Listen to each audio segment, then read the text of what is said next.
masasaktan ang lalaki kapag hindi mo siya hinabol. Here's why, bilang lalaki na rin.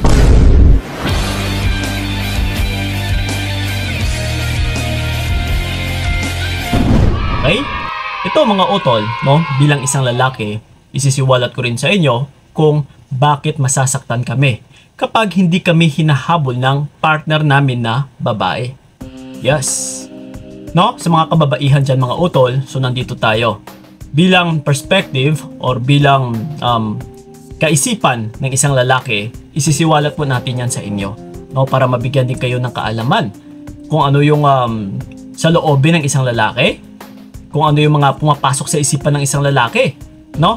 Lalong-lalo na, no, kagaya nito sa topic natin na about na kung ikaw ay hindi maghahabol.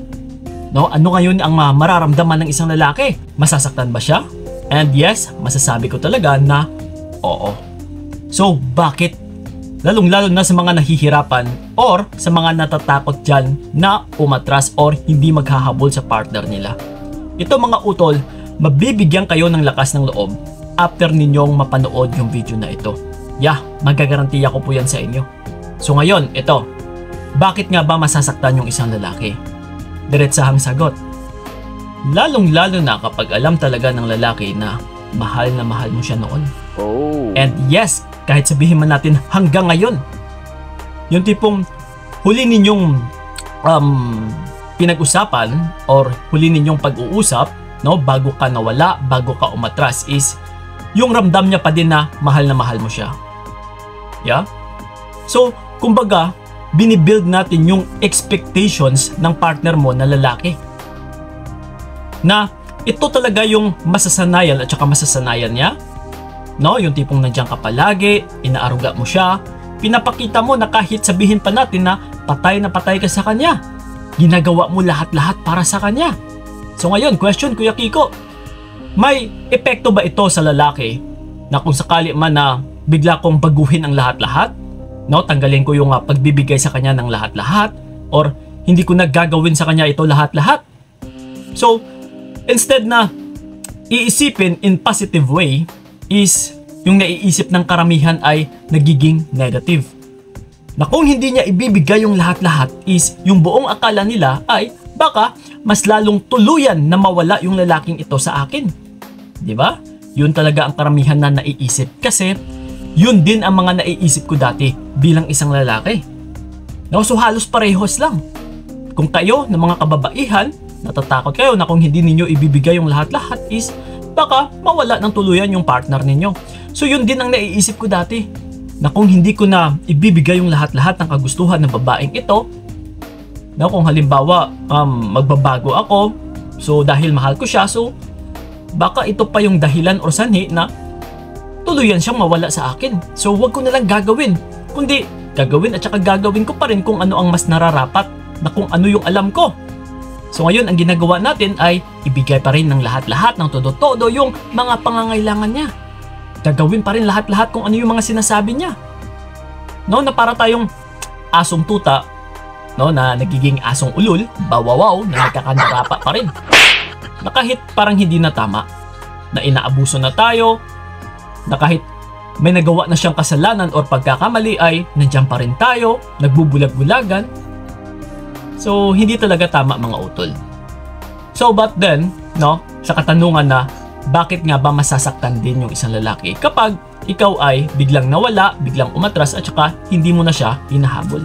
So again, babalikan natin yung sinabi ko kanina na kung na-build na natin yung expectations ng partner mo na lalaki, kumbaga pa, nasanay na siya ng nasanay na nandiyan ka naman palagi and yes, na-conclude niya talaga na mahal mo siya, na ikaw pa rin palagi ito yung maghahabol. So ngayon, ang gagawin ng lalaki ay mag-e-expect pa rin siya na babalik ka or nagbabaka sakali na babalik ka talaga, magpaparamdam and hindi mo rin makakaya na mawala siya and hindi mo rin talaga matitiis, no? Pagdating ng araw ay magpaparamdam at saka magpaparamdam ka lang din naman kaagad. My God. So yun po ang papasok sa isipan ng lalaki. Pero, no, yung buong akala niya, nag-e-expect siya na gano'n na nga, babalik ka, na hindi mo siya matitiis. Pero kung tatagal at saka tatagal yung panahon. Halimbawa, medyo humaba-haba na yung panahon na hindi ka pa rin nagpaparamdam. Dito na siya ngayon masasaktan. Dito na siya ngayon mababahala. Uy, teka lang, parang hindi na to tama. Parang hindi na ito normal kasi dati, siya naman ito yung kusa bumabalik. Siya naman ito yung habol ng habol. And yes, hindi niya naman talaga ako natitiis dati. Pero ngayon, bakit niya nagawa? Bakit niya ngayon natitiis? Ano kaya yung meron? Ano kaya yung pumasok sa isipan ng babae? Yes, ng partner ko na babae. Yun po ang mga inaiisip ng lalaki. So that's why, no, kung napapansin ninyo, mas lalo kayong tinatakot ng lalaki. Kasi hinahanap-hanap niya na yung dati na habol ka ng habol sa kanya. So ngayon, ang ginagawa kung minsan ng mga kalalakihan ay mas lalo pa kayong tatakutin. Magpaparinig sa social media, or hindi ka na rin kikibuin, or kung minsan, di ba, uunahan ka, ibablock ka, i-unfriend ka, no? Para titignan niya kung ano yung magiging reaction mo. Na, oh sige, matapang ka ngayon ha, ayaw mo nang bumalik sa akin, at saka natitiis mo na ako. So ito po yung naiisip namin as lalaki. Ito ngayon, ibablock kita. Tignan natin kung hindi ka pa magpaparamdam sa akin. So yun po yun, no? So kung napapansin talaga ninyo kung bakit kayo na-i-block, bakit kayo nagagawa ng lalaki ng ganito, mas lalo kayong natatakot kasi kumbaga pa, tinitest dito yung takot mo na kung hanggang saan ka ba talaga. Kasi once na bumigay ka lang din naman na yung takot mo ay andyan pa din, na natatakot ka pa rin talagang mawala siya. So masusubukan na ngayon ng lalaki na mas lalo mo siyang, no, binigyan ng validation na, oy, kita mo, natatakot din naman pala. Akala ko talaga is mawawala na siya ng tuluyan. So yun po ang mangyayari talaga. So that's why kung minsan, pagdating ng araw kapag kayo ay nagkatampuhan, ay mas lalo ka pang babaluwalain na ng lalaki. Etsapwera ka niya kasi bibigay at bibigay ka lang din naman pala kaagad.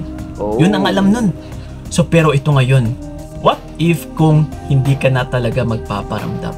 Kahit anong pananakot niya, kahit pinablock ka pa, kahit ina-unfriend ka pa, or kahit ano pang paparinig, or kung kani-kanino man siya, no, nakikipagkalat ng mga bali-balita, and still, hindi ka pa rin natitinag, talagang masasaktan po yun. Masasaktan po talaga yun yung isang lalaki. Kasi yung buong akala niya ay ganun ka kapatay na patay sa kanya. Pero ito ngayon, nakukuha mong tiisin, na pwede mo palang itigil, na pwede mo palang tapusin, na kaya mo rin palang sumuko, na pwede talaga siya palang atrasan kapag ganito at ganito yung pinapakita niyang pag-uugali sa babae. Yeah, dito po natin sinasanay or tinitrain yung isang lalaki na walang kwenta na mga manloloko sa pamamagitan na bilang ikaw na babae, ipakita mo sa kanya na kung hindi mo nagugustuhan yung pag-uugali niya, ay nawawala ka talaga. Pwede kang mawala. So kung nagagawa mo ito utol, isa ka, no, sa magpapauntog sa lalaki na, uy, hindi pala lahat ng babae ay mag-e-stay sa akin. So kung minsan, dito na siya matatakot na magloko na magloko. Kasi gano'n na nga, hindi lahat ng babae ay kayang magtiis sa kanya. Yung iba talaga ay sumusuko. So kung hindi mo mabibigyan ng pasakit yung lalaki, hindi po yan makaka-realize.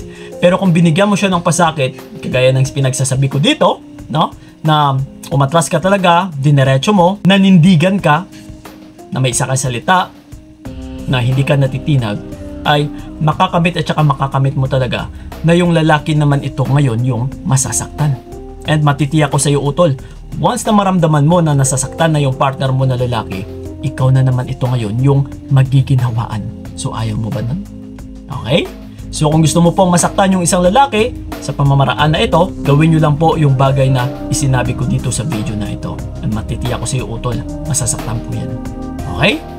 So yun po mga utol, and then sa may mga katanungan pa dyan about sa video na ito, you can leave a comment na dyan sa ilalim at sasagutin namin yan, lalong-lalo na sa aming YouTube channel. And sa mga nais akong makakausap one-on-one, PM nyo lang po ako sa aking FB page na Payong Kaibigan ni Kiko. Yes, magsiset po tayo ng appointment para sa inyo. So yun lang po ha, maraming salamat talaga. So ingat kayo, God bless and babu! Ayoko na ring magtiis, ayoko na sasakit. Mas mabuti nang bitawan ka para wala nang pait. Hanggang dito na lamang.